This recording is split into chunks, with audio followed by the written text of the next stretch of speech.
যখন আদম নবী তৈরি হন নাই, আদম নবীর অস্তিত্ব তৈরি হয় নাই, আদম নবীর রূহ আলাদা জায়গায়, আদম নবীর শরীর আলাদা জায়গায়, তার অনেক আগে আমি নবী মুস্তাফা আল্লাহর দরবারে তৈরি হয়ে শুধু ছিলাম না, আমি নবী রূপে তৈরি হয়েছিলাম। সুবহানাল্লাহ। নবী হলে এমন নবী, আল্লাহ যে নবী শুধু নবী, আল্লাহর দরবারে নূর রূপে নবী রূপে তৈরি হয়েছিলেন। নবী বললেন, দ্বিতীয় হাদিস এই মিশকাত শরীফ পাতা নম্বর 417, হাদিস নম্বর 5561।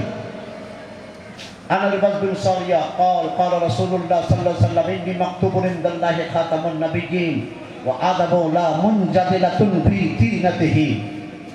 আমার নবীর সাহাবা হাদিস বর্ণনা করে বজ বিন সারিয়া, দয়ার নবী আমার বলছেন, ওরে আমার সাহাবারা শোনো, ওরে মুসলমানেরা শোনো, আমি নবীকে আমার একটু পরিচয়টা তোমরা জেনে নাও।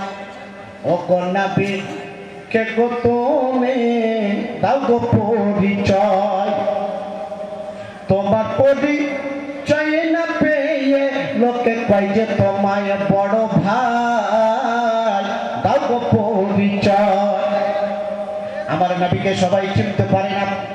রাত দিন আবু জেহেল নবীর পাশে থাকলো, নবীর গ্রামে, নবীর শহরে থাকলো, নবীর পাড়াতে থাকলো, একবার দুবার নয়, এই আবু জেহেল হাজার হাজার বার নবীকে দেখলো, কিন্তু মুসলমান সে হতে পারলো না।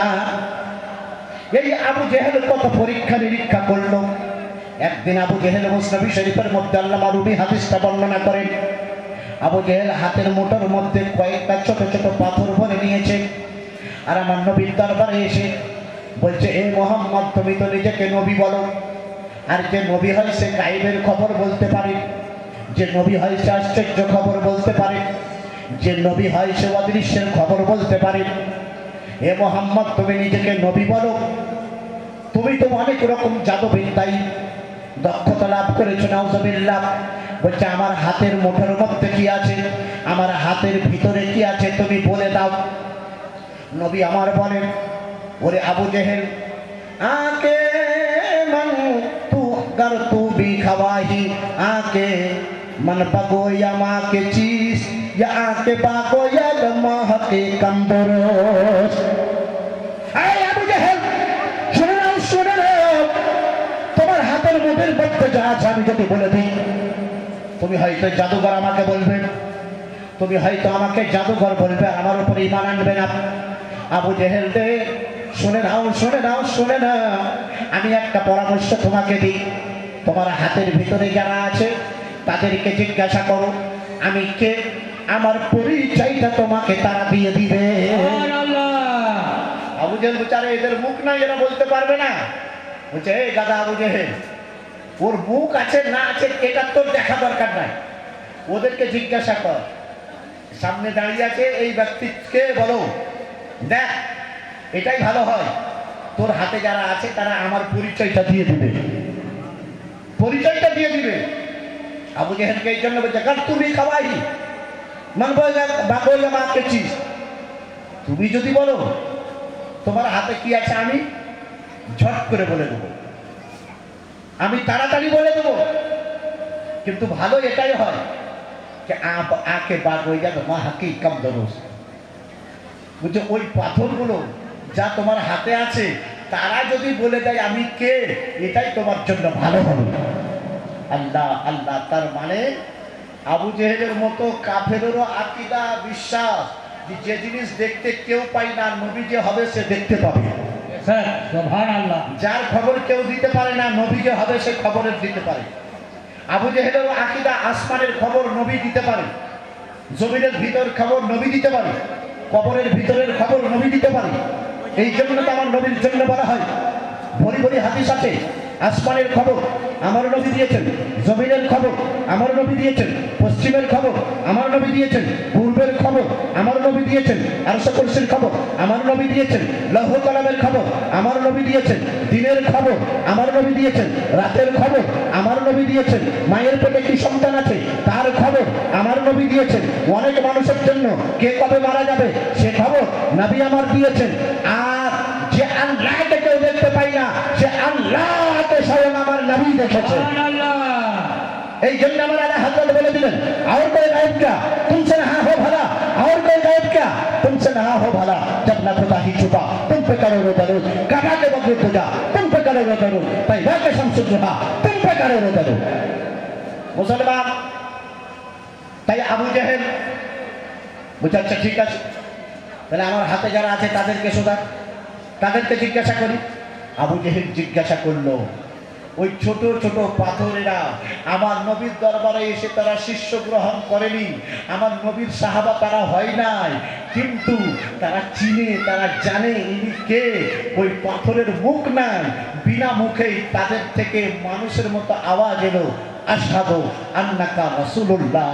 এই আবু জেহেল, আমরা সাক্ষী দিচ্ছি হে রাসূলুল্লাহ, আপনি আল্লাহর রাসূল আছেন, আপনি আল্লাহর নবী আছেন, আপনি আল্লাহর পয়গম্বর আছেন। আর ওই পাথরেরা কলেমা পড়েছিল, লা ইলাহা ইল্লাল্লাহ মুহাম্মাদুর রাসূলুল্লাহ সাল্লাল্লাহু আলাইহি ওয়াসাল্লাম।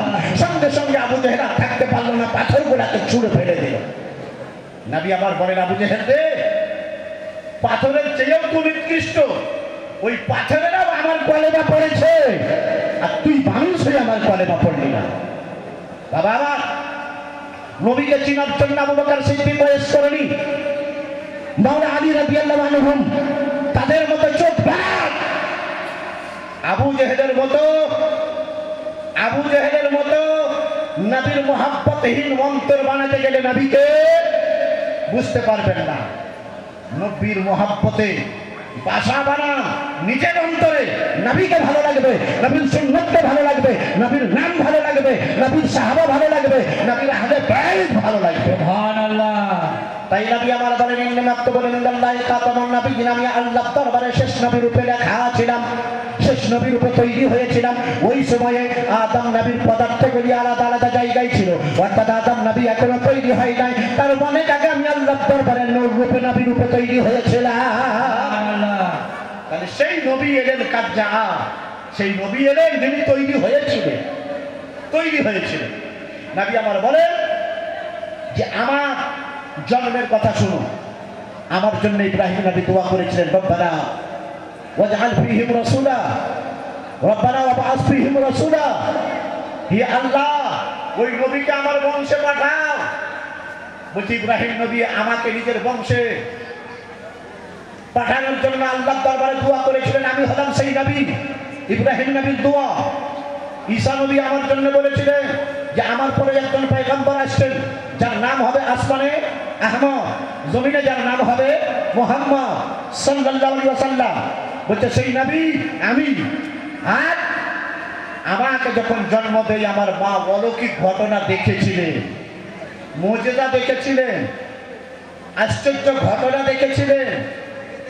আর কি দেখেছিলেন তার মধ্যে একটা নবী বর্ণনা করছেন এই হাদিসে, যে আমার মা বললেন খারাজা মিন্নি নূর, আর এখানে নবী বলছেন খারাজা মিনহা নূর। মা আমেনা তার গর্ভ থেকে নূর জন্ম নিল, আর সেই নূরের ঝলকে, সেই নূরের আলোতে সারা জগৎ আলোময় হয়ে গেল। সুবহানাল্লাহ। সারা জগৎ আলোময় হয়ে গেল। আর এই হাদিসে বলা হলো আযাবহি কুসুমুশ শাম, মক্কা নগরী থেকে সিরিয়া দেশে অট্টালিকা বিল্ডিং গুলো মা আমেনা নিজের ঘর থেকে দেখেছিলেন। আর মুজাদ্দুল মাজালিস কিতাব প্রমাণ করে, মা আমেনা বলছেন খারাজা মিন্নি নূর আযাবহি মাশারিকুল মাগারি, বলছে আমি একটা নূরকে জন্ম দিলাম, আমার সেখান থেকে আমার পেট মোবারক থেকে একটা নূর জন্ম নিল, আর ওই নূরের ঝলকে, ওই নূরের আলোতে আমি দুনিয়ার পূর্ব থেকে নিয়ে পশ্চিম সব দেখে নিই। এবারে মা আমিনাকে জিজ্ঞাসা করুন, মা আমিনা তুমি আমার নবীকে কেমন ভাবে জন্ম দিলে বলো বলো। কাসাইসুল কুবরা কিতাবের মধ্যে হাদিস আছে, মাদারিজ নবুওয়াত কিতাবের মধ্যে হাদিসটা আছে। মা আমিনা আমার নবীকে কেমন ভাবে জন্ম দিলেন মুসলমান, এই দুটো হাদিস আমি আপনাদেরকে শোনাবো, একটু মনোযোগ দিয়ে শুনেন। মা আমিনা বলেন, দুনিয়ার লোকেরা শুনো শুনো, আমার নবী আমার গর্ভে এসেছেন আমার জানা নাই। কারণ মায়েরা অন্তঃসত্ত্বা হলে, পেটে সন্তান এলে তাদের শরীর ঝিমঝিম করে, তাদের শরীর ভারী হয়ে যায়, তাদের মাথা ঘোরে, তাদের বমি বমি ভাব লাগে। বলছে এইরকম মানবীয় জিনিসগুলো আমার মধ্যে ছিল না।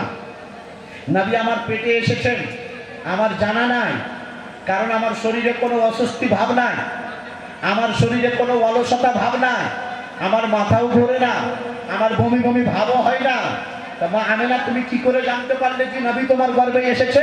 বলছে, শুনো, একদিন গভীর রাত, স্বামী তখন আমার বেঁচে, নবী আমার যখন মায়ের পেটে 2 মাসের, তখন তিনার আব্বা ইন্তেকাল করে।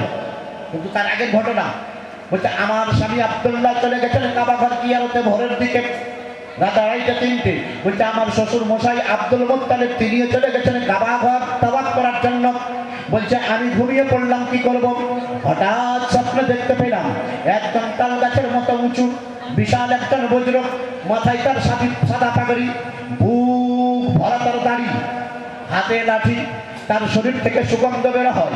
বলছে এইরকম গভীর রাতে যদি আমি স্বপ্নে দেখছি, কিন্তু আমার স্বয়ং পক্ষে আমার একা ঘরে এইরকম মহাপুরুষ আসাতে আমি হতভম্ব হয়ে গেলাম, আমি ভয় খেয়ে গেলাম।